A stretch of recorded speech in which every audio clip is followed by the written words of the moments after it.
Olá pessoal, eu sou Rafael Húngaro. Vamos iniciar a nossa disciplina de Redes e Comunicação de Dados. De início, eu gostaria de apresentar para vocês os objetivos gerais dessa nossa disciplina. Ela tem como objetivo, um dos objetivos é compreender os conceitos históricos da comunicação. A gente não pode deixar de falar de como é a comunicação antes mesmo de entrar na parte de redes de computadores.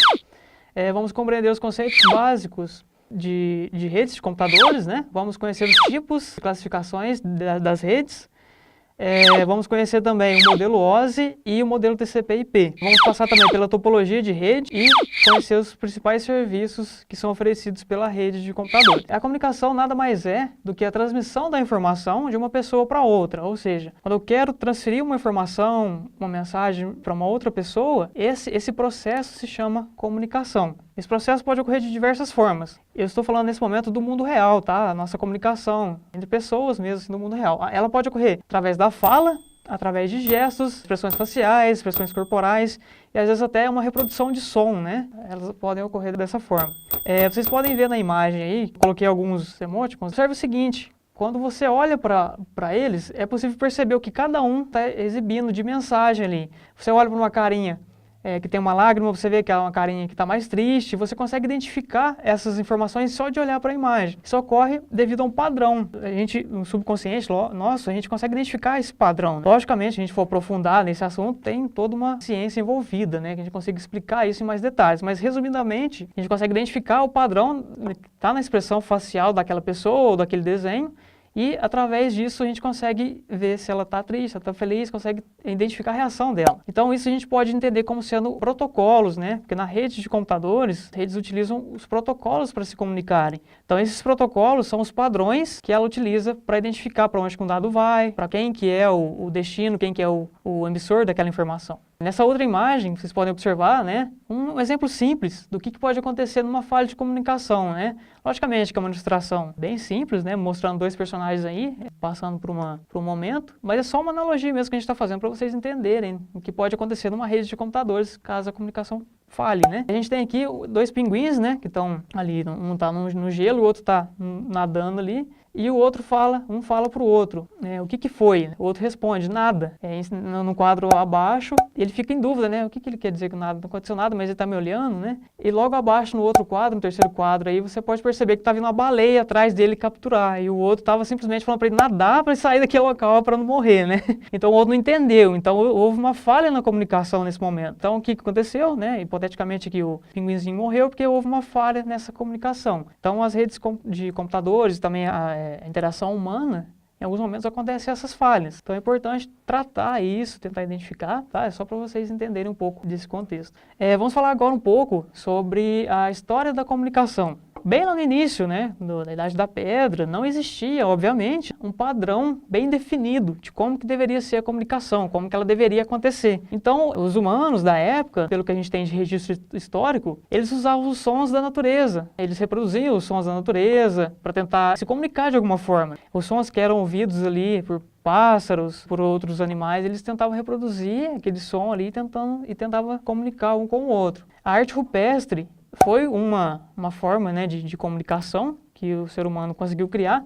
Ela surgiu aproximadamente 40 mil anos antes de Cristo. A arte rupestre surgiu no intuito, pelo que a gente tem dos registros históricos, de criar uma comunicação. O ser humano, então, ele desenhava aquilo que ele via no seu dia a dia, de alguma forma ele tentava registrar aquilo, talvez para explicar para alguém, talvez para registrar e não se perder aquela cultura, de alguma forma assim, Alguma coisa assim nessa linha. Eu coloquei também alguns locais que é possível ainda conhecer, que é possível observar a arte rupestre no Brasil. Então a gente tem lá, coloquei uma lista para vocês, quem puder tiver a oportunidade de conhecer, Tem o Parque Nacional, lá no Piauí, em Minas a gente tem alguns locais também, a gente tem outros locais na Paraíba, Então a gente tem alguns pontos turísticos aí que vocês podem estar visitando, Quem tiver a oportunidade, é claro, para conhecer um pouco dessa arte rupestre. Com o avanço, da humanidade, no Egito, aproximadamente há 2.500 anos antes de Cristo, surgiu o papiro. Então os egípcios usavam esse papiro, que era feito da caule de uma planta, eles utilizavam ele para poder registrar, para fazer os primeiros escritos, à mão, Então o Egito teve essa evolução na questão de comunicação.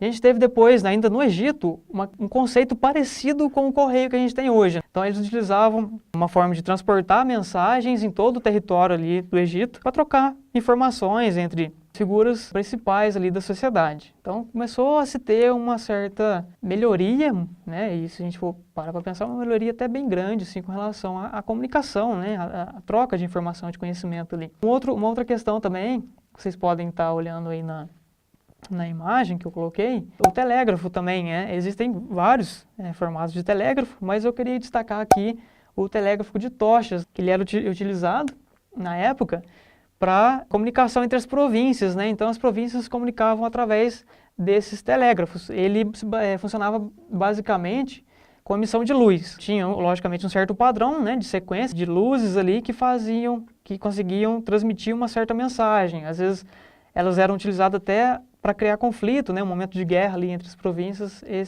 essas luzes eram utilizadas. No século XVII, a gente teve o jornal, né, o início da comunicação através do jornal, né, como a gente conhece. O jornal impresso começou a partir do século XVII, no qual vocês conseguem observar na imagem aí, né, era possível transmitir notícias, né, falar de esportes. A partir do século XIX, surgiu o rádio. Então, o rádio, como vocês podem ver na imagem aí, né, foi uma inovação muito grande para a comunicação à distância, porque o rádio ele conseguia transmitir a mensagem a pessoas, né, do mundo todo e a uma distância muito grande, né, devido à capacidade de transmissão dele. Então, essa foi uma invenção que, assim, contribuiu demais para a comunicação a longa distância. Depois tivemos o telefone, né? O telefone também no século XIX, aproximadamente no século XIX, surgiu o telefone. E o interessante do telefone é que ele permite a comunicação síncrona. Então, o que é essa comunicação síncrona? É duas pessoas falarem ao mesmo tempo, né? Com rádio não tinha como. Com rádio, o radialista ali transmitia a informação, você só ficava ouvindo, você não conseguia interagir com ele, né, na época. E o telefone veio justamente para criar esse outro caminho, que é a comunicação síncrona. Ela permite duas pessoas falarem ao mesmo tempo, transmitirem a informação ao mesmo tempo ali. Logicamente, né, que a gente entende, e é até interessante entender um pouco esse conceito, apesar de ser simples, é interessante entender agora porque ele impacta também nas redes de computadores. A rede também é assim, ela tem duas vias, né, a gente vai ver mais para frente, né? É possível um computador emitir e receber dados em um mesmo canal. Tá? Então, no telefone acontece o mesmo, só que tem intervalo. Por exemplo, se duas pessoas falarem ao mesmo tempo no telefone, uma não vai entender a outra. Então, aí tem que ter esse tempo, né, para as duas se comunicarem. Uma falar, passar um tempinho, a outra, né, responder o que está sendo questionado ali. No século XX surgiu, né, a TV. Então a TV também foi uma evolução muito grande, que possibilitou a transmissão de som e imagem. Então isso, sim, para a humanidade, para a questão de comunicação, foi um avanço também muito, muito grande. Vamos então agora falar um pouco sobre as redes de computadores, né? Falamos sobre a história da comunicação, né? Falamos um pouco sobre como era a comunicação bem na antiguidade. É só um resumo mesmo, só para vocês entenderem, para ser contextualizado a ideia de comunicação, tá?